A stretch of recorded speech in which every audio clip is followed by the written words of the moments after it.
करम फरमाता है। और जो माबादे करबला समाप्त करने वाले अपने अंदाज में, मैं आपको चाहे चंद ही लम्हा बयान करूं मगर बयान करूंगा, समझने की कोशिश कीजिए। आका अब्दुल कादिर जीलानी से इब्लीस लईन ने, शैतान ने, रजीम ने क्या कहा कि अब्दुल कादिर जीलानी अल्लाह के बड़े मकबूल बंदे हैं, बहुत बड़े वली हैं, कौम आप पर भरोसा करती है, आपको इबादतों से क्या मतलब, अब आपको रोजे नमाज की क्या जरूरत है। आका अब्दुल कादिर जीलानी फरमाते हैं, कोई वली कुतबियत के मकाम पर पहुंच जाए, कोई चाहे गौस हो जाए, चाहे अब्ताल हो जाए, अवताद में से हो जाए, अफराद में से हो जाए, अमजाद में से हो जाए, जिस भी मनसब पर पहुंच जाए, उस मनसब पर पहुंच करके हर वक्त उस पर नमाज फर्ज हुआ करती है, कभी नमाज की तख्ती नहीं होती है। हर बंदे पर अल्लाह तबारक तआला नमाज को फर्ज फरमाता है। मुझे लगता है तो कोई इंसान नहीं, इंसान के रूप में शैतान नजर आता है। तब उसने कहा था अब्दुल कादिर, अरे हजारों सूफियों को, वलियों को मैंने धोखा दिया है मगर तुम मेरे चमेट में नहीं आए। अल्लाह तबारक व तआला ने, आए अब्दुल कादिर, तुम्हें तुम्हारे इल्म ने बचा लिया है। आका अब्दुल कादिर जीलानी फरमाते हैं, ऐ इब्लीस लईन, मुझे धोखा देने की कोशिश मत कर, मुझे मेरे इल्म ने नहीं परवरदिगार के फजल ने बचाया है। तब शैतान कहता है, बड़े वलियों को देखा है लेकिन अब्दुल कादिर की तरह वली नहीं देखा। अब्दुल कादिर को दुनिया बड़ा इसीलिए कहती है क्योंकि उसका भरोसा किसी दुनियादार पर नहीं, उसका भरोसा है तो परवरदिगार पर नजर आ। नारे तकबीर, नारे रिसालत, जिक्र शोहदाए करबला, फैजाने शोहदाए करबला, नारे तकबीर, उलमाए अहले सुन्नत। सुभान अल्लाह, हुजूर, वाह वाह वाह, बहुत उम्दा है कि नहीं है। आका अब्दुल कादिर जीलानी फरमाया, किसी दुनियादार पर मैं भरोसा नहीं करता। इब्लीस लईन से फरमाया, ना तू मुझे कहता है नमाज मत पढ़, मैं बहुत बड़ा वली हो गया, अगर जिस दिन मैंने नमाज छोड़ दी तो मैं समझ जाऊंगा अल्लाह का नाफरमान बनना हूँ।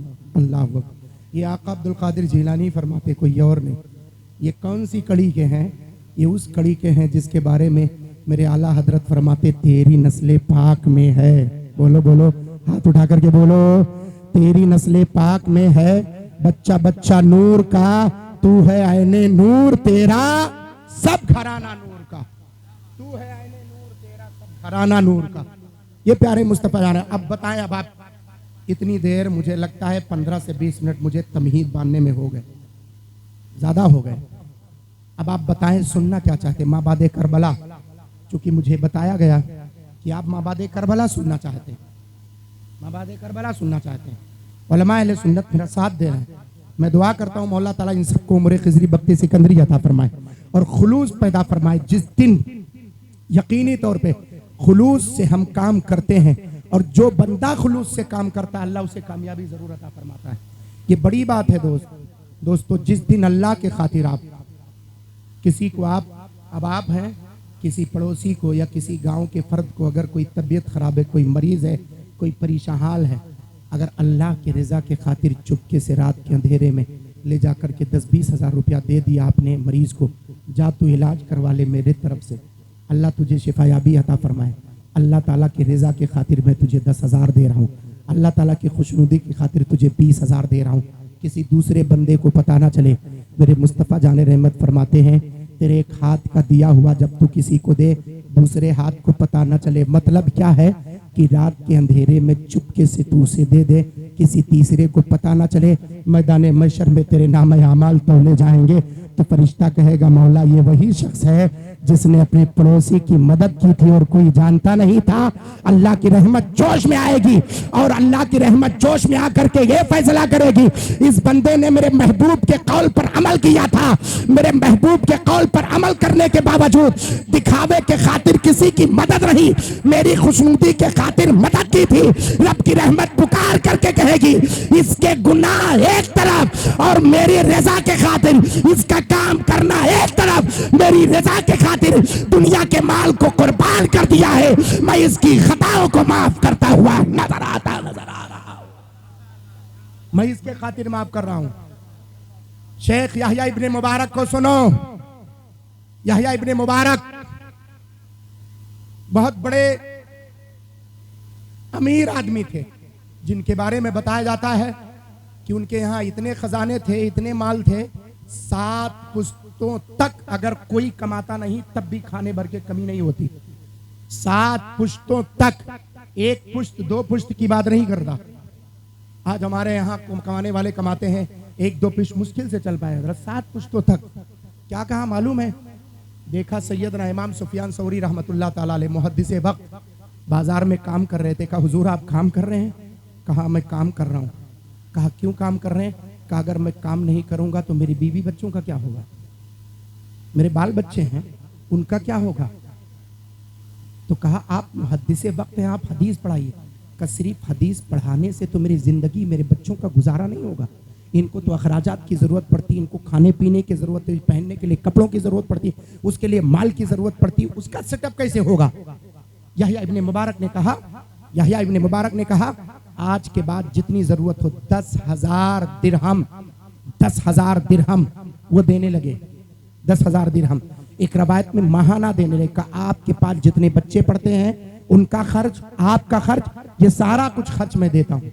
उनके बारे में बताया गया कि बड़े लाउबाली आदमी थे। जब उनका इंतकाल हो गया, उनके चचा ने उनको ख्वाब में देखा और जन्नत की क्यारी में टहलता हुआ देखा। तो कहा यहया इब्ने मुबारक, तेरे अमाल तो ऐसे नहीं थे कि अल्लाह तुझे जन्नत अता फरमाता। आखिर तुझे अल्लाह ताला ने जन्नत अता क्यों फरमाया? उठा करके देखो, अल्लामा देमीरी रहमतुल्लाह अलैह को वाज़े तौर पे अपनी किताब में इरशाद फरमाते तेरे अमाल तो ऐसे नहीं थे कि अल्लाह तुझे जन्नत अता फरमाता। आखिर तेरी जिंदगी की कौन सी इबादत को अल्लाह ने कबूल कर लिया, अच्छाई को कबूल कर लिया, बता। उलमा के पीछे अपने माल को खर्च ना करने वालों, अगर जमीन बिक रही हो तो उसके सुबह पता नहीं कितने बैनामे आपके पहुंच जाएंगे रजिस्ट्री ऑफिस में, या दूसरों को पता नहीं चलता। इमाम को देने की बारी आई, आलिम को देने की बारी आई, मस्जिद को देने की बारी आई, मदरसे को देने की बारी आई, तो कहते हो हजरत जब से लॉकडाउन लगा तब से मामला सुधरे नहीं है, तब से पैसे की कमी है। पता चला कल कोई बैनामा करने वाला रजिस्ट्री ऑफिस में पहुंच जाए, पीछे पीछे लिए पैसे और कागजात लेकर के वकील के जरिए पहुंचते नजर आएंगे, फला जमीन का बैनामा कर दो। फिर पैसे आए कहां से? रब की रजा शामिल कहां हुई?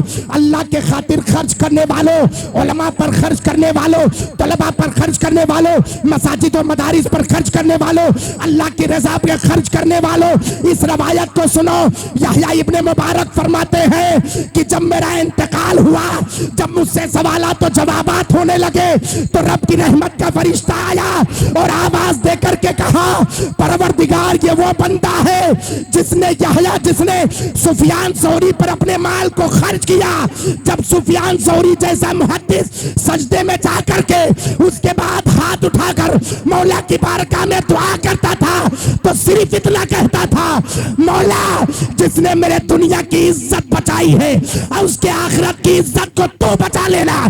बस ये जुमला बारगाह मौला में कबूल हो गया और परवरदिगार मुझे जन्नत का परवाना अता फरमाते नजर आ रहा। नारे तकबीर, नारे रिसालत, उलमाए अहले सुन्नत, जिक्रे शहुदाए करबला, मसलके आला हजरत, नारे तकबीर, नारे रिसालत। सुभान अल्लाह, सुभान अल्लाह, बहुत उम्दा हुजूर, बहुत अच्छा पैगाम, सुभान अल्लाह।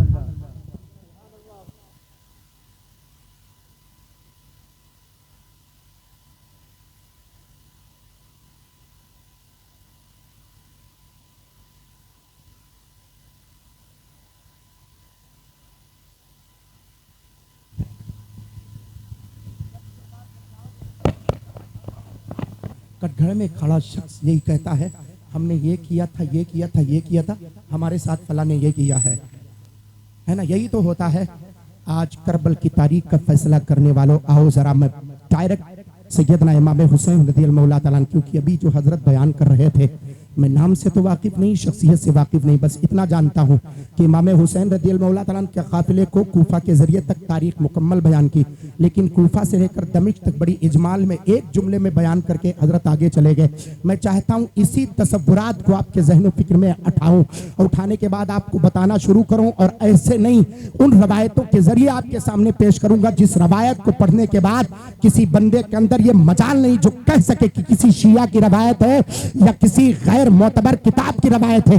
अल्लाह का फजल है, रवायत कम बयान करेगा मोइनुद्दीन अजहरी, लेकिन वही बयान करेगा जिस पर एतकाद और यकीन होगा कि अहले सुन्नत के उलमा ने इसे बयान किया है। क्योंकि मैदान करबला की तारीख के बारे में शियत और शियों ने और राफजियों ने और इमामियों ने इस तरीके से रवायतें गढ़ी हैं। एक एक रात में 15-15 हजार हदीसें गढ़ी जाती थी। एक एक रात में हजरत 15-15 हजारें हदीसें गढ़ी जाती थी। कौन था वो? हारून रशीद के दौर में चल करके आया एक शी, और शी आने के बाद का 1500 हदीसें मैंने गढ़ी हैं। का कितना कितना? एक रवायत में तो मौरिख ने 15,000 बयान किया। का चले 1500 कम से कम ले लेते। 15 हदीसें गढ़ी हैं। का गढ़े हो? कहा हाँ, गढ़ने का मतलब अपने तरफ से बयान किए हो। ये आका की हदीस नहीं। कहा नहीं, का मैंने आका की तरफ मंसूब कर दिया है, खुद मैंने बयान किया, लेकिन मैं ये कह रहा हूं मेरे आका ने ऐसा कहा। गढ़ने का मतलब यही हुआ, जैसे कि आपने किसी से सुना, अपने आज मैं बयान कर रहा हूं, सुबह आपसे होटल पे कोई पूछे, इसी रास्ते पे पूछे, कटघरा के इसी बाजार, इसी सरे रास्ते, सरे दस्त, इसी शायराए आम से गुजरने वाला कोई पूछे, रात में चलने वाला अनमुकर्रिर कहाँ से आया था? आप कहोगे ब्राउन शरीफ से, बरगाह हुजूर शुएबुल औलिया से चल करके आया था। मैं आप सबको मुतलकन दावत देता हूँ। अभी आज 8 अगस्त, आने वाले 8 अगस्त को उर्से शुएबुल औलिया है। 22 मुहर्रम उल हराम को हर साल मनाया जाता है।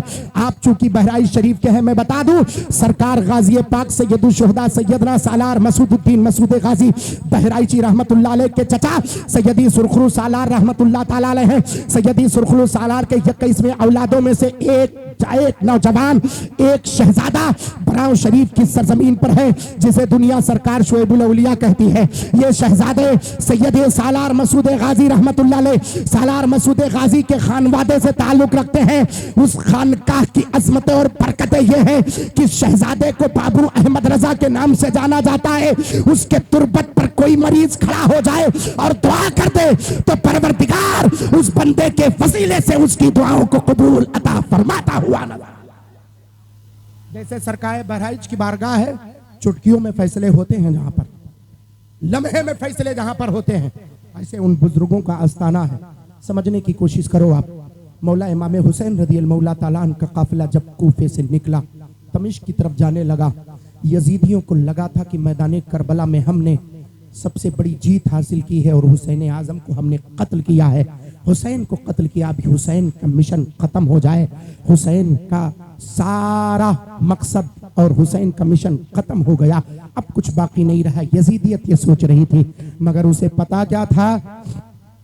उसे पता क्या था कि रब की रहमत जब चाहे अपने बंदों पर मेहरबान हो सकती है। बोलो, हाथ उठा करके बोले, बोलो, है कि नहीं? रब की रहमत जब चाहे तो मेहरबान हो सकती है। आज मैं कटघरा वालों को तौलना चाहता हूँ, नापना चाहता हूँ कि कितने बड़े इमाम हुसैन रज़ियल्लाहु मौला ताला अन्हु के चाहने वाले हैं, क्योंकि आपका जुमला मुझे बताएगा कि आप चाहने वाले हैं कि नहीं। आपके तेवर मुझे बताएंगे इमाम हुसैन के मानने वाले हैं कि नहीं।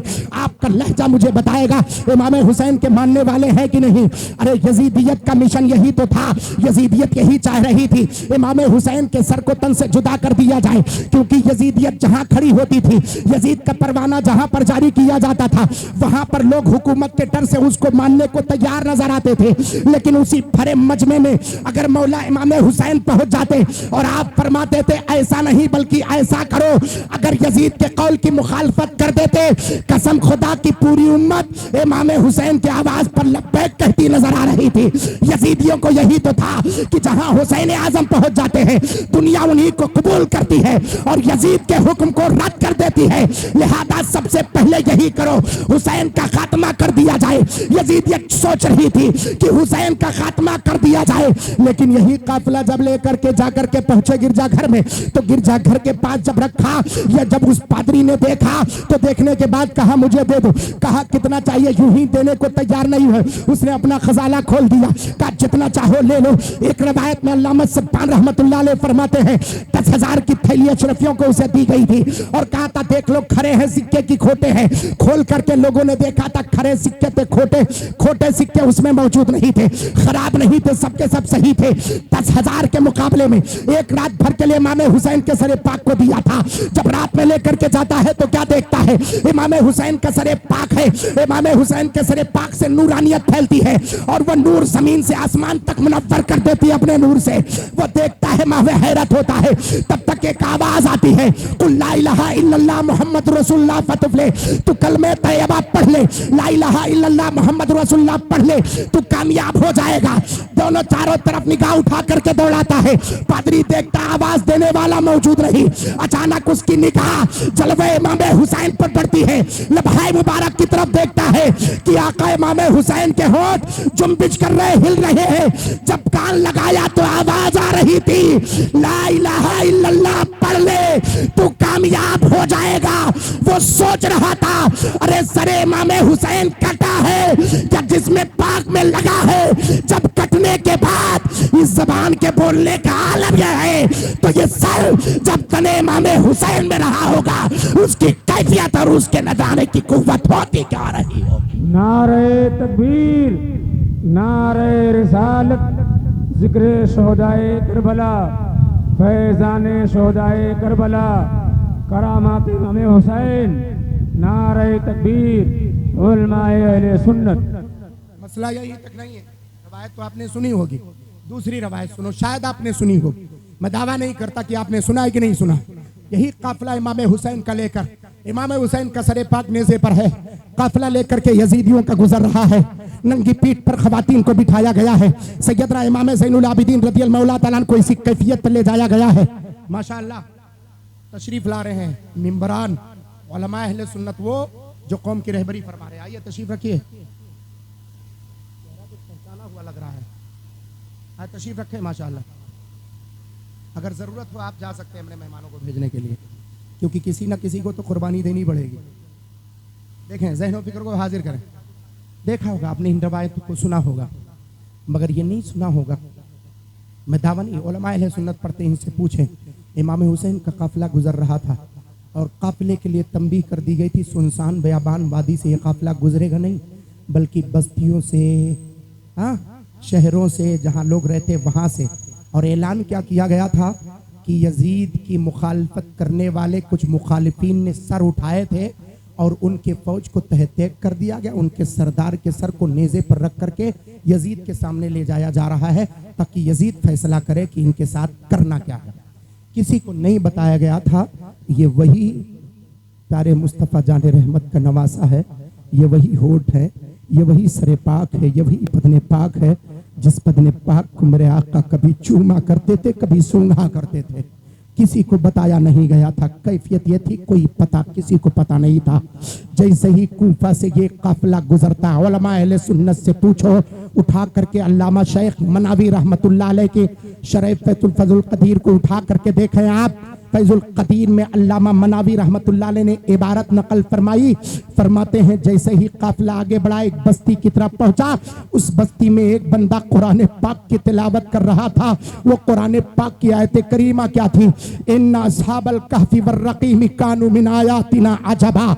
ज़हनो फिक्र को हाजिर करके सुनो कटघरा और कुर्ब जबार के आए हुए जिंदा दिल मुसलमानों।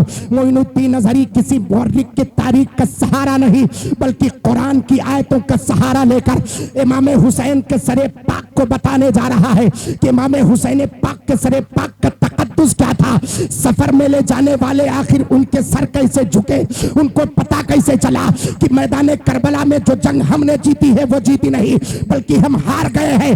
जब इमाम हुसैन के लबहाए मुबारक को हरकत करते हुए देखा, जब इमाम हुसैन पाक के सरे पाक को बातें करते हुए देखा, कहा बदने पाक करबला के मैदान में है, सरे पाक दमिश्क के रास्ते में है, फिर भी लबहाए मुबारक से आवाज आ रही है आखिर हुसैन को हमने काटा है। तो फिर बोल कौन रहा है?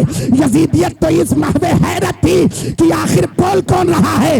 अरे उनमें पता क्या था कि तुम इंसान को किसी कैफरे किरदार तक पहुंचाओ अपने एतकाद के मुताबिक। मेरा हुसैन तो वो हुसैन है, तुम जो उसके साथ चाहो कर लो, मशीयत उस पर मेहरबान है, सरतन से जुदा है, फिर भी परवरदिगार उसे कुव्वते गोयाई अता फरमाता हुआ नजर आ रहा।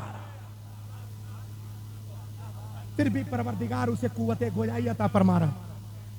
अल्लाह तबारक व तआला की कुदरत देखो, कुरान की तिलावत पढ़ रहा, इन्ना अस्हाबिल कहफ वर्रकीम कानू मिन आयातिना अजबा। बेशक अस्हाबे कहफ गार वाले, वो गार वाले कौन? 309 बरस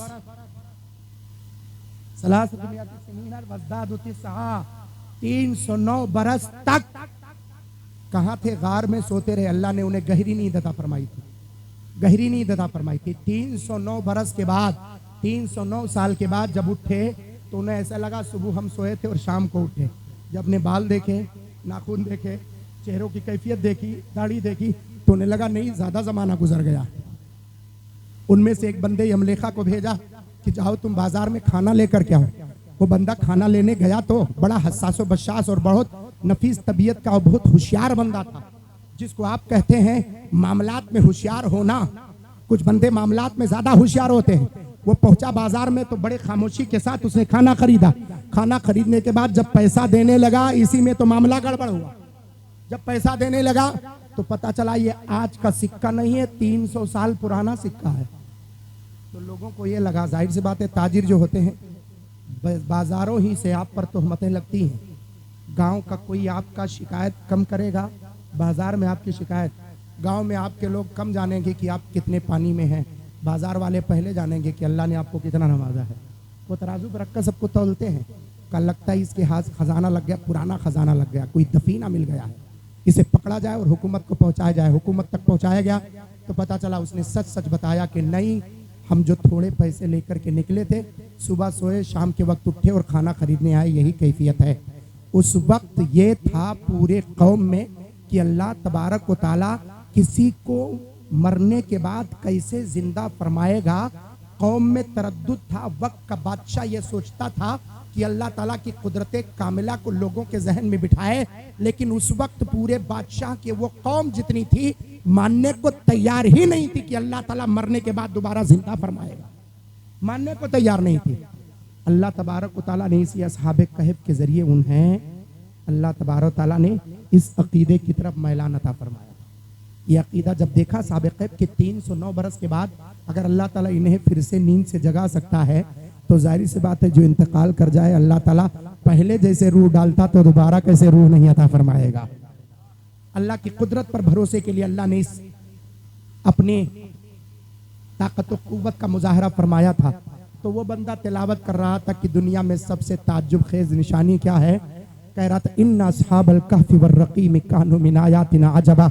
बेशक गार वाले और जंगलों बयाबान के किनारे वाले वो जो वादी सुनसान वादी की तरफ गए थे वही अस्हाबे कहफ अल्लाह के अजीब तरीब निशानियों में से है, अल्लाह के ताज्जुब खेज निशानियों में से है। ये आयत करीमा तिलावत हो रही थी, वो बंदा तिलावत कर रहा था, तब तक उसके कान तक आवाज आई बल आजब मिन ज़ालिका क़त्ली व हमली इलैकुम, बल आजब मिन ज़ालिका क़त्ली व हमली इलैकुम। जो आयत करीमा तू पढ़ रहा है तू सोचता है सबसे ज्यादा ताज्जुब खेज निशानी ये है। नादान निगाह उठा करके देख, आज की सबसे ताज्जुब खेज निशानी ये है कि नाना के नवासे को पूरी दुनिया में पैगंबर का एक ही नवासा था इस रुए जमीन पर, उसे यजीदियों ने शहीद कर दिया है। और शहीद करने के बाद यहीं तक रुके नहीं बल्कि उसके सर को नेज़े पर रख कर तेरे बस्ती से गुजर रहे हैं। निगाह उठा करके देख तो नेज़े पर किसी और का नहीं पैगंबर के नवासे का सर नजर आएगा, हुसैन आजम का सर नजर आएगा। जब उस बंदे ने निगाह उठा करके देखी तो कहा यह तन से जुदा सर है, इस सर से आवाज कैसे आ रही है, ये तो हैरत अंगेज आवाज है। का इस सर से बोलने वाला ये भी कह रहा है बल आजब मिन ज़ालिका क़त्ली व हमली इलैकुम। अल्लामा मनावी रहमतुल्लाह अलैह शरह फैजुल कदीर में इरशाद फरमाते हैं, उठा करके देखो जामिउस सगीर की शरह को। अल्लामा मनावी रहमतुल्लाह अलैह जो उसूली है, जिनके मनार किताब को उसूल कहते हैं, हम नूरुल अनवार को उसूल में पढ़ते हैं, उन्हीं शरहों में से एक उन्हीं मनार की शरह हम पढ़ते हैं, उसी किताब को बताते हैं। अल्लामा मनावी रहमतुल्लाह अलैह नकल फरमाते कि इमाम हुसैन के सरे पाक से जब आवाज आई वो सोच रहा था, फिर पूछता है यजीदियों से, ए यजीदियों जरा बताओ हकीकत में बताने की कोशिश करो ये सर किसका है। ये किसी आम आदमी का सर नहीं है। इनके चेहरे की बशासत बताती कोई सरदार का सर है। इनके चेहरे की रंगत बताती किसी सुल्तान का सर है। इनके चेहरे की रंगत बताती किसी ताजदार का सर है। जरा बताओ तो जरा सही, इस बस्ती में तो यही बताया गया है कि यजीद की मुखालफत करने वालों ने मुखालफत किया था, उन्हें चकनाचूर करके उनके सरदार के सर को नेज़े पर रख करके दमिश पहुंचाया जा रहा है। जरा बताओ, इस सर से आवाज आ रही है, ये कोई मामूली बंदा नहीं जो बोल रहा है, वो भी कुरान की आवाज सुन करके बोल रहा है। ये बताओ ये शख्सियत कौन है, ये बताओ ये एतबार कौन है, ये मोतबर शख्सियत कौन है। लोग बताने में झिझक महसूस कर रहे थे, बताने में झिझक महसूस कर रहे थे, तब सैयदना इमाम ज़ैनुल आबिदीन बीमारे करबला है, जिनके हाथ में हथकड़ी और पैरों में बेड़ी है, कहा था यजीदियों बताओ, क्योंकि मेरे बाबा जान ने किसी और का जवाब नहीं, कुरान की तिलावत करने वाले का जवाब दिया है, कुरान पाक की तिलावत करने वाले को तंबीह की है। आप बताओ तुम हारे हो कि जीते हो। यजीद ने कहा था हम हार गए मैदान करबला में, जिसकी जीत हुई वो मौला इमाम हुसैन है। तभी तो कहने वाले ने कहा कत्ले हुसैन असल में मरके यजीद है, इस्लाम जिंदा होता है हर करबला के बाद। नारे तकबीर, नारे रिसालत, जिक्र शोहदाए करबला, फैजाने शोहदाए करबला, मसलके आला हजरत उलमाए अहले सुन्नत, नारे तकबीर, नारे रिसालत। तारीखों के हवाले से पढ़ना शुरू तो करो। अल्लामा कुर्तुबी को पढ़ो तो आपको बताएंगे कि तारीख कुर्तुबी किसे कहते हैं। आप तबरी के हवाले से पढ़ो, तारीख तबरी क्या है। उठाओ शेख वक्ती की तारीख उठा करके देखो, अल्लामा सब्बान की तारीख उठा करके देखो, इब्ने खुल्दून की तारीख उठा करके देखो, तवारीख का मुताला करो तो आपको पता चलेगा। उसके बाद मुफस्सिरीन ने जो इन मुअर्रिखीन से लिया है उसका हवाला आपको पता चलेगा। मुफस्सिरीन के बाद आजकल के नाक़लीन ने जो लिया है, तब असहाबे तमीज और असहाबे फर्क वहां पर निकल करके समझ में आएंगे कि सही रवायत करबला की कौन सी बयान की गई है, गलत रवायतें कौन सी बयान की गई है। आज हम तरद्दुद में पड़ जाते हैं और बयान करते करते यहां तक पहुंच जाते हैं जहां तक अजमते अहले बैत सलामत नहीं रहता है। अजमते अहले बैत की सलामती के खातिर, अजमते अहले बैत के सलामती के खातिर हम गुफ्तगू करते हैं। जहां तक रवायत बयान की जाए अजमते अहले बैत बाकी रहे। ज़रूरी क्या है कि हम ऐसी रवायतों को बयान करें जहाँ पर किसी की बाली छीन ली जाए, जहाँ पर किसी को बेपर्दा कर दिया जाए। रवायतें अगर शियों की तरफ से आई भी हैं तो उसको एहतियात बरतना चाहिए कि अहले बैत का तकद्दुस बाकी रहे। कसम खुदा की सारे बयान करने वालों का मकसद ये है कि बयान इस तरह से करो कि अजमते अहले बैत का तकद्दुस बाकी रहे, तकद्दुस जाए नहीं। तकद्दुसियत को बचाने के खातिर हम मिंबर पर बैठे हैं, तकद्दुस लुटाने के खातिर नहीं। जो ये कहे कि मौला इमाम हुसैन को लूट लिया गया, वो कसम खुदा की इस जमीन पर सबसे बड़ा झूठा है। इमाम हुसैन चाह लेते तो उन्हें लूटा नहीं चाहता, क्योंकि इमाम हुसैन ऐसी ताकत और कुव्वत वाली शख्सियत का नाम है कि हिंदुस्तान के ख्वाजा मोइनुद्दीन अजमेरी ने यही तो बताया था कि मौला मेरे मौला हुसैन पर पानी बंद किया गया था तो मेरे मौला हुसैन जद्दे अमजद ने सब्र का मुजाहरा किया था, लेकिन जब ख्वाजा मोइनुद्दीन पर पानी बंद किया गया तो मेरे ख्वाजा ने कहा नहीं, आज मैं बताऊंगा कि हुसैन किसे कहते हैं, आज मैं बताऊंगा ताकत हुसैन किसे कहते हैं, आज मैं बताऊंगा कुव्वत हुसैन किसे कहते हैं, आज मैं बताऊंगा कि मोइनुद्दीन हसन चिश्ती अजमेरी के जद्दे अमजद आका हुसैन की ताकत किसे कहते हैं। तब बताया था, तब भेजा था, वरना पसे मंजर उठा करके देखो, कोई वली किसी कौम में आता है, वली परेशान करने के लिए नहीं आता है। बताओ किसी कौम को बर्बाद करने के लिए आता है, बताओ किसी कौम को तकलीफ देने के लिए कोई वली आता है? नहीं नहीं, बल्कि विलायत इसलिए आती है ताकि कौम को आसानियां पैदा हो, कौम को एक सुकून मिल जाए, उनके दिल को इत्मीनान हो जाए, उनके दिल को अकीदा मिल जाए। पता चला तारीख हिंदुस्तान में 3 दिन तक कासे में सैयदना ख्वाजा मोइनुद्दीन अजमेरी ने पानी बुलवा लिया था। पूरे अजमेर शरीफ से जितने नेहा खानी में पानी थे सारा कुछ ख्वाजा पाक के प्याले में चल करके चला आया था। जानवर प्यासे तड़प रहे थे, अजमेर वाले प्यासे तड़प रहे थे, तभी तो वक्त का राजा चल के कर गया था, कहता है मेरे ख्वाजा अय मोइनुद्दीन अजमेरी, इस कासे के पानी को ले चलकर अना सागर में डाल दो, जानवर प्यासे मर रहे हैं। पूरा अजमेर प्यासा तड़प रहा है, आप ऐसा नहीं करेंगे तो कुछ नहीं होगा। बताओ क्या ख्वाजा मोइनुद्दीन अजमेरी अजमेर वाले को परेशान करना चाहते थे? मकसद ये नहीं था, मकसद तारीख इस्लाम को बताना था। ए तारीख इस्लाम देख, तू कहती है कि हुसैन के पास ताकत होती तो नहरे फुरात को बुला लेते। अरे मेरा हुसैन सब्र का मुजाहरा कर रहा था, इसलिए बातनी ताकत का इस्तेमाल नहीं किया, वरना हुसैन के गुलामों के शहजादों में से हुसैन के बेटों के बेटे, बेटों के बेटे, बेटों के बेटे, बेटों के बेटे में से एक बेटे का नाम मोइनुद्दीन हसन चिश्ती है। जब मोइनुद्दीन अजमेरी की ताकत का यह आलम है कि कासा भेज करके अना सागर को एक कासे में बुला ले, जब मोइनुद्दीन अजमेरी का यह आलम है तो बताओ मैदान करबला में हुसैन आजम की ताकत का आलम क्या हो?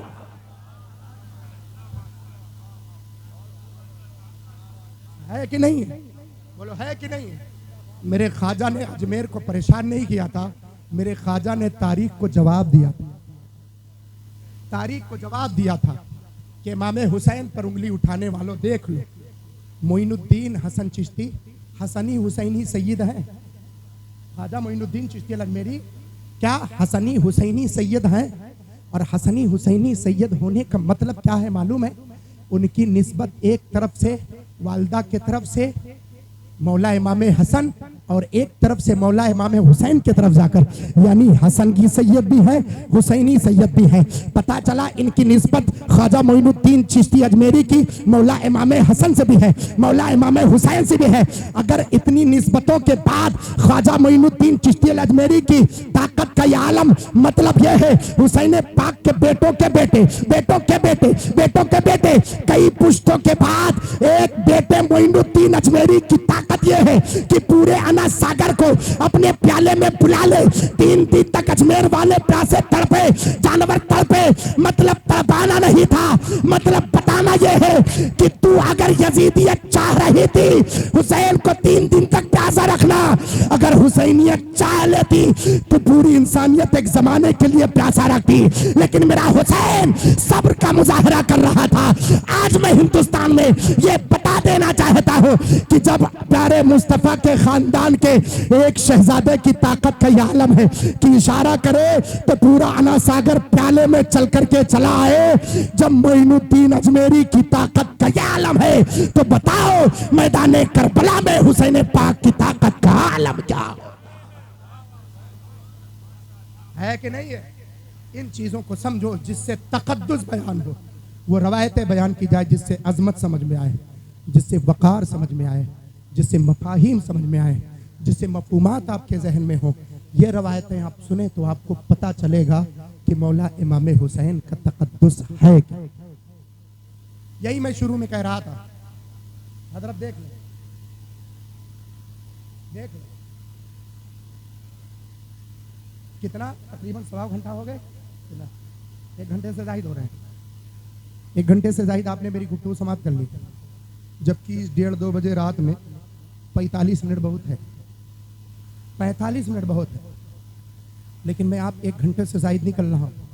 उसके बावजूद मैं सिर्फ इतना बताना चाहता हूँ कि नादानो तुमने समझा ही नहीं कि अहले बैत अतहार का तकद्दुस क्या है। ऐसी रवायतों को बयान करो कि अजमत इमाम हुसैन का तकद्दुस बरकरार रहे।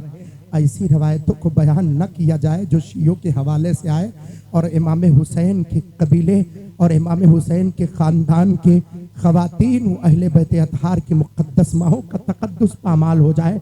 ऐसी रवायतें कभी बयान नहीं होनी चाहिए। यह साबे तमीज़ होने चाहिए, बात समझ में आनी चाहिए। कटघरा के मुसलमानों, इतनी देर तक आप बैठे रहे, मैं आपके बैठने को मुबारकबादी पेश करता हूँ और ये वादा करता हूँ कि इंशाअल्लाह तबारक तआला अगर दोबारा आऊँगा, आपने मुझे सही टाइम दिया तो इंशाअल्लाह ताला तारीख़ करबला के पहले हो या तारीख़ करबला के बाद हो, तहकीकी रवायतों के साथ वो जामा इंशाअल्लाह मैं पहनाऊंगा। मैं दावा ये नहीं कहता नेताओं की तरह मैं ये करूंगा, ये करूंगा, ये करूंगा, लेकिन इतना दावा जरूर करूंगा कि रब की रहमत होगी तो माबादे करबला का पूरी तस्वीर तहकीक के जामे में आपके नेहा खानों में बसाता हुआ नजर आता। अपने रब की रहमत पर मुझे भरोसा है। अपने इल्म कमजर्फ और अपने फहमो फरासत पर नहीं, मैं नादान हूँ, मैंने ज्यादा पढ़ा लिखा नहीं, गरचे यहाँ से मिस्र तक के मैंने दौरा किया है, लेकिन जितना जानने की कोशिश की है कि करबला के मैदान में हुसैन आदम इस्लाम बेचने नहीं, इस्लाम की हिफाजत करने के खातिर जा रहे हैं, बचाने के लिए इस्लाम गए थे। और आजकल रवायतें ऐसी बयान की जाती हैं, सुनो तो कलेजा सुड़ जाता है, ज़हन फिक्र की नसें बिल्कुल कमज़ोर होती चली जाती हैं। ना मुसलमानों, ना इसी रवायत को बयान किया जाए, ना इसी रवायतों को सुना जाए। मौला इमाम हुसैन, जानते हो ये शेर सैयदना इमाम ज़ैनुल आबिदीन ने पढ़ा था। एक रवायत और 2-5 मिनट और दे दें, बस 2-5 मिनट और, ज़्यादा नहीं, 2-5 मिनट बस, इससे ज़्यादा नहीं। मैं जानता हूँ आप यही कहेंगे बोलते रहें बोलते रहें, ये आई रात मुझे ऐसे ही रहता है, मेरा मामला ऐसे कि हजरत बोलते रहें। वो तो मुझे देखना है कि मैं आया कहाँ से हूँ, जाऊँ का कहाँ। 1 घंटा आपके साथ में गुजार चुका, उससे जायद भी, लेकिन उसके बावजूद मुझे आपकी मोहब्बतों का एहतराम है। बड़ी मेहनतों से आपने मुझे दावत पेश की है और आपकी मोहब्बतों का एहतराम और इस स्टेज बैठे हुए उलमा अहले सुन्नत की मोहब्बतों का एहतराम करता हूँ कि मोइनुद्दीन अजहरी को सुनने के खातिर नहीं, बल्कि अल्लाह के रहमत के सहारे आप तशरीफ रखते हैं कि मौला इमाम हुसैन के बारगाह करम में हाजिरी का नजराना पेश कर दूं तो शायद अल्लाह ताला यही बख्शिश का सामान पैदा करता हुआ नजर आ जाए। ये मेरे खातिर नहीं, बल्कि अपनी मगफरत का सामान पैदा कर रहे हैं। सुनो, अगर मैं कूफा से लेकर के दमिश्क और दमिश्क से लेकर मदीना तक की रवायत बयान करूं, कम से कम मुझे 2 रातें कम से कम चाहिए, और 2 रात में 1 घंटा नहीं, 1.5 घंटा नहीं, 2-2 घंटे चाहिए कम से कम, रवायतें तहकीकी रवायतों के साथ। एक आखिरी फैसला मैं आपके निगाहों के सामने रख दूं, उस बंदे का जिसे फरजदक कहते हैं। फरजदक एक ऐसे मुअर्रिख और ऐसे शायर का नाम है जो मैदान करबला की तारीख में मौजूद था। मौला इमाम हुसैन के पास चल कर के आया जब हुर ने 1000 लश्करियों के साथ कूहे जी हशम में जब मुकाबला जाकर के किया, जब सामना किया, आका इमाम हुसैन ने उसके घोड़ों को, उसके फौजियों को सबको पानी पिलाया। जोहर की नमाज भी पीछे अदा की इमाम हुसैन के, असर की नमाज भी अदा की। आया था इब्ने जियाद के तरफ से, लेकिन नमाज किसकी इक्तदा में पढ़ रहा है? हुसैन आजम की। उसको भी पता था यजीद लाए के तकलीद नहीं, हुसैन वो है जिनकी इक्तदा में नमाज अदा की जाती है। वो दबी जबान में रवायत ये बयान कर रही थी हुर की 1000 लश्करियों की कि इमामत के लायक कोई है तो मौला इमाम हुसैन है।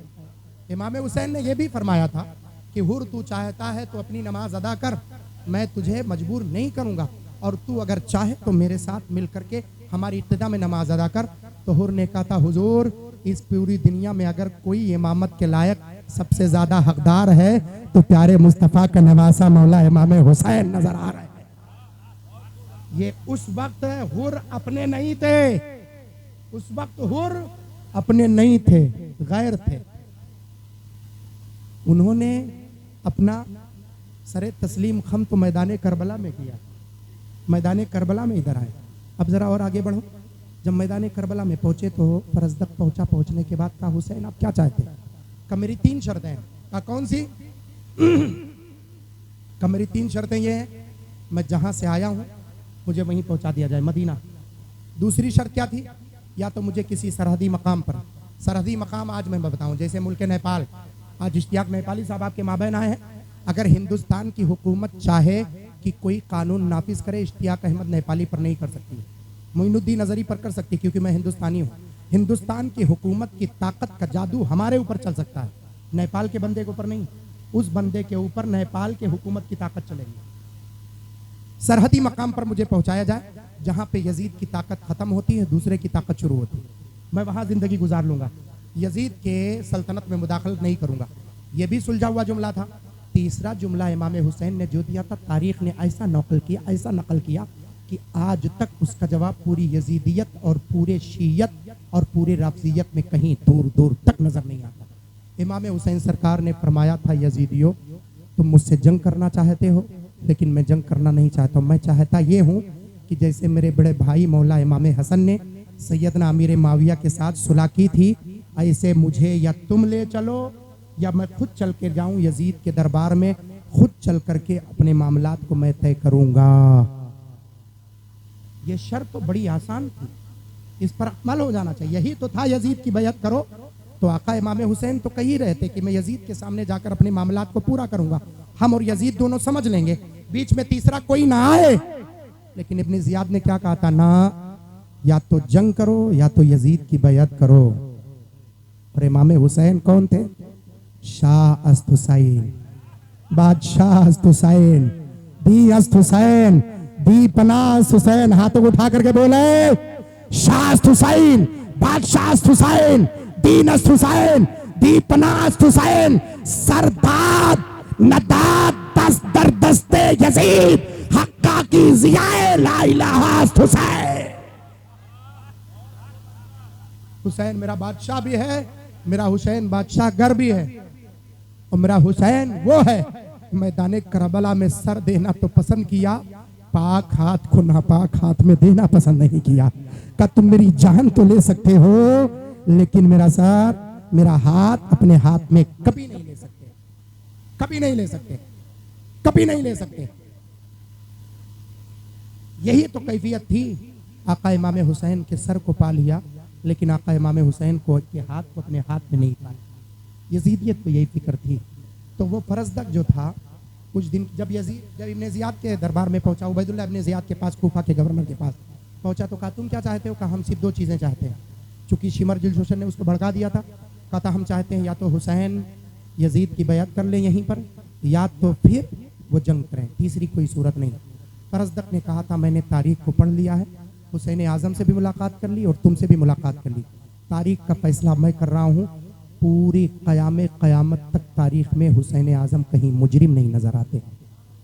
हुसैन आज़म का जुर्म नहीं है, हुसैन आज़म सुलह आश्ती के रास्ते पर है, सुलह के रास्ते पर है। अगर जंग को भड़काना चाहता है तो मरजाना का बेटा उबैदुल्लाह इब्ने जियाद है। वो मौर्रिख ने तड़प करके कहा था, किसी ने पूछा था कि ये बताओ मैदान करबला में यजीद नहीं था तो हुसैन को शहीद करने वाले दूसरे लोग थे, तो यजीद के कंधे पर बोझ रखा क्यों जाता है? तो मुअर्रिख ने, उस वक्त बोलने की आज़ादी नहीं थी, जैसे आज के दौर में आज़ादी नहीं है। हुकूमत के खिलाफ बोलेंगे तो सुबह ही से आपको ईडी सीडी सबका जो है जामा पहनाना पड़ेगा। यही तो है कैफियत। बोल नहीं सकते आप, बोल नहीं सकते। आज़ादी नहीं थी उस वक्त, कोई बोल नहीं सकता था।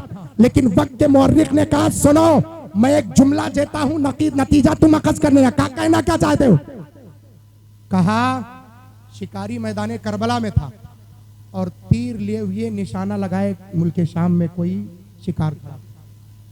शिकारी वहां था, शिकार मैदान करबला में, और शिकारी का निशाना शिकार पर जाकर सीधा लगा। मतलब क्या था? कहने का मकसद यह है, यजीद गर्चे मैदान करबला में था नहीं, लेकिन दमिश्क में बैठ करके निशाना उसी ने लगाया था। आप अगर गुलेल लेंगे, बंदूक लेंगे या किसी से शिकार करेंगे, तो किसी जानवर के सामने जाकर, चिड़िया के सामने जाकर आप शिकार करेंगे कि दूर दराज आड़ में छुप करके शिकार करेंगे, ताकि कोई जानवर हमें देख ना पाए, कोई शिकारी हमें देख ना पाए। है ऐसे ही कि नहीं? शिकारी जो करते हैं या किसी को मारते हैं, या किसी को आप खेत में आपके अगर कोई जानवर परेशान कर रहा हो, उसको मारना या कुछ करना हो, तो आप आड़ में आकर के उसका शिकार करते। बोलो है कि नहीं है? मछली का शिकार करते हो क्या? मछली के सामने जाकर कहते हैं मैं तुझे शिकार करने आया हूं? क्या बोलते हैं? उस कटिया बनाते हैं, तरंदा बनाते हैं, उसमें चारा लगाते हैं, फिर उसके बाद जाल बनाते हैं, जाल बना करके उसमें पानी के ऊपर से वार करते हैं। यही तो है, दिखा करके वार नहीं किया जाता। यही मैदान करबला में हुआ। जो शिकारी था वो चल करके आया नहीं, जो शिकार हुआ उसका निशाना सीधे जाने को जाकर शिकारी पर लग गया। इसका मतलब मुअर्रिख ने वाज़े कर दिया, आका इमाम हुसैन। तब फरजदक पहली मर्तबा जब मौला इमाम ज़ैनुल आबिदीन, फैसला देखो, इमाम ज़ैनुल आबिदीन उठे मैदान करबला से, जब मदीनतुल मुनव्वरा पहुंचे। पूरी रवायत बयान करने की मुझ में ताब नहीं, हकीकत में बयान कर लूँगा तो 2.5 घंटे तक आपकी आंखों से आंसुओं के कतरात शायद रुके। वो इमाम हुसैन सरकार का काफिला और उसकी रवायतें हैं। मगर सुनो, जब सैयदना इमाम ज़ैनुल आबिदीन मैदान करबला के बाद हज करने के लिए गए, तो उसी हज के मकाम पर यजीद, चूंकि इब्ने यजीद 3 ही साल तक हुकूमत कर पाया, 3 साल के बाद उसका बेटा थोड़े दिन तक, बस उसके बाद मुल्कियत चलने लगी। उसी यजीद के तख्त पर बैठने वाला उसके बेटे के बाद हिशाम इब्ने अब्दुल मलिक था, मरवान का, हिशाम बिन अब्दुल मलिक बिन मरवान का बेटा अब्दुल मलिक का बेटा हिशाम। ये तारीख में वो नाम है जिसको मेरे मुस्तफ़ा जान रहमान ने फरमाया हुवल वज़्ज़ा व इब्नुल वज़्ज़ा, ये गिरगिट का बेटा गिरगिट है, यही तो कहा था। पूरी तारीख उठा करके देखो, अल्लामा इब्ने जरीर तबरी रहमतुल्लाह अलैह तारीख तबरी में बयान फरमाते, मेरे आकाए करीम के पास जब मरवान के बाप उसको लेकर गए तहनीक करवाने के लिए। तहनीक बोलते हैं कि वो लुकमा जो पहले खिलाया जाता है, किसी शरीफ आदमी के मुंह में आप लुकमा देते और अपने बेटे के वो खजूर खिलाते, पहला लुकमा जो जाता उसे तहनीक कहते। का तहनीक कर दीजिए, का हुवल वज़्ज़ा इब्ने वज़्ज़ा, वो गिरगिट का बेटा गिरगिट है। मेरे मुस्तफ़ा जाने रहमत ने कितने सालों पहले बताया था, यही मरवान है जिसकी नस्लें मेरे नस्लों को तबाह करती हुई नजर आए। मेरे मुस्तफ़ा जाने रहमत की बहुत सारी निशानियां हैं। हजरत उम्मे सलमा रज़ी अल्लाह तआला अन्हा को शीशी दी थी, का ये करबल की मिट्टी है, हमें दिया है किसने? जिब्रील अमीन ने दिया है। ये खून की सूरत इख्तियार कर जाए जिस दिन, उसी तारीख में मेरे बेटे को मैदान करबला में शहीद किया जाएगा। ये पूरी तारीख इस्लाम में मौजूद है। फरज तक चल करके गया, सैयदना इमाम ज़ैनुल आबिदीन चल कर गए। उधर यजीदियत के तख्त पर बैठने वाला यजीद का शहजादा कहो बहुचा मौजूद हुआ, खाने काबा का तवाफ किया। अब जाहिर सी बात है, पूरा खाने काबा की तारीख पूरी दुनिया चलकर हज करने आई है, सब लोग तवाफ कर रहे हैं। तवाफ किया, यजीद के तख्त पर बैठने वाला हिशाम ने सोचा तवाफ करने के बाद लाओ बढ़ करके हजरे अस्वद चूम लें। हजरे अस्वद को चूमने के लिए जैसे बढ़ा, भीड़ इतनी थी कि आगे नहीं बढ़ पाया। गुलामों ने कहा हुजूर आप बादशाह हैं, दूर बैठे, भीड़ कम होगी, हजरे अस्वद को चूम लीजिएगा। यही कहा, गया बैठ गया दूरी, थोड़ी दूरी पर बैठ करके देख रहा है सब लोग तवाफ कर रहे हैं। इतने में बाबू सलाम की तरफ से एक चहकता चमकता हुआ चेहरा जाहिर हुआ। हाथों को उठा करके बोल दे, चमकता दमकता हुआ चेहरा, ऐसा लग रहा था चमनिस्तान फातिमतुज़ ज़हरा रज़ियल्लाहु ताला अन्हा का चहकता महकता हुआ फूल बाबू सलाम से दाखिल होता हुआ नजर आ रहा। वो कोई और नहीं थे, सैयदना इमाम ज़ैनुल आबिदीन थे। मैदान करबल की तारीख से अकेली शख्सियत बची थी जो बीमार करबला थे। वो जब बाबू सलाम से दाखिल हुए, वही तवाफ करने वाले जिन्होंने, वही इबादत करने वाले जिन्होंने वक्त के बादशाह को हिशाम को मौका नहीं दिया था, उन्हीं लोगों ने सैयदना इमाम ज़ैनुल आबिदीन के चेहरे की तरफ देखा तो दो रूया दो लाइन में खड़े हो गए और नियत बांध करके कहने मरहबन या इब्न रसूलिल्लाह, अल्लाह के रसूल के शहजादे तुम्हें मुबारकबादी हो, काबतुल मुकर्रमा आना मुबारकबादी हो। पूरी दुनिया रास्ता छोड़ दी, इमाम ज़ैनुल आबिदीन गए, सुकून व इत्मीनान के साथ तवाफ किया। तवाफ करने के बाद बड़े इत्मीनान के साथ हजरे अस्वद की तरफ बढ़े। वक्त का बादशाह बढ़ा था तो भीड़ की वजह से हजरे अस्वद चूम नहीं पाया। हुसैन आजम का शहजादा अकेला गया था, वक्त का बादशाह पूरे प्रोटोकॉल के साथ गया था, उसके साथ उसके सिपाही भी थे, उसके साथ मुसल्ला नौजवान भी थे, उसके साथ हथियारे भी थी, सब कुछ मौजूद था, लेकिन हजरे अस्वद को चूम नहीं पाया। हुसैन आजम का शहजादा करबला की तारीख के फौरन बाद पहुंचता है। पूरी दुनिया ने रास्ता दे दिया। जब तवाफ किया, तवाफ करने के बाद हजरे अस्वद की तरफ बढ़े तो हजरे अस्वद के लिए दुनिया ने रास्ता दिया, का हुसैन के बेटे को पहले चूमने दो, हमारी इबादत है तो वो है जो हुसैन के सजदे के सदके में अल्लाह हमारे सजदों को कबूल फरमाते हुए नजर आया करता है। हुसैन के सजदे में हमारे सदके में हुसैन आजम ने वो सजदा किया, का उनके बेटे को पहले चूमने दो। पूरी दुनिया ने रास्ता छोड़ दिया। जब हजरत अस्वद को चूम रहे थे तो चूमते चूमते उसके कारिंदों ने कहा, बादशाह आप बादशाह हैं या वो बादशाह है? आप बादशाह हैं या वो जो हजरत अस्वद को चूम रहा है? आखिर ये है कौन जो पूरी दुनिया ने उसके लिए रास्ता छोड़ दिया और आप वक्त के बादशाह, हुकूमत आपके हाथ में, दौलत आपके हाथ में, सरवत आपके हाथ में, फौज आपके हाथ में, सारी ताकत आपके हाथ में, आपकी रियाया में कोई आए और पूरी दुनिया रास्ता छोड़ दे, आखिर ये है कौन? दबी जबान में वो कहने लगा, मुझे पता ही नहीं। हालांकि पता तो था, पूरी यजीदियत को पता था कि हुसैन का एक शहजादा आया है मैदान करबला से। वो शेर नर जब मैदान करबला में पहुंचा, या यूं कह लो जब काबतुल्लाह शरीफ के मैदान में पहुंचा, पूरी दुनिया ने रास्ता छोड़ दिया। सैयदना इमाम ज़ैनुल आबिदीन इमाम सज्जाद ने बढ़ करके जब हजरे अस्वद को चूमा, तब यजीदियत का परवरदा कह रहा था मुझे नहीं पता। वहीं पर फरजदक शायर खड़ा था और कहा कि ऐ नादान, अगर तू नहीं जानता है तो मैं बताऊं, अगर तू नहीं बता पा रहा है तो मैं बताऊं कि ये कौन है। उठाओ तारीख। कहा था हादल लदी तारिफुल बतहा वतहु, हादल लदी तारिफुल बतहा वतहु, अल बैतु यारिफु वल हिल्लु वल हरमु हादा इब्नु फातिमता इन कुंता जाहिलहु बिजद्दिही अंबियाउल्लाहि क़द खुतिमु वलैसा क़ौलुका मन हादा बिदायरिही अल उर्बु तारिफु मन अनकरत वल अजमु वलैसा क़ौलुका मन हादा बिदायरिही अल उर्बु तारिफु मन अनकरत वल अजमु। तर्जमा सुनेंगे तो आप मचल जाएंगे, तर्जमा सुनेंगे तो आप टहल जाएंगे। घर से 2 बजे रात में आप बैठे हुए हैं, लेकिन कटघरा कुर्ब जवार से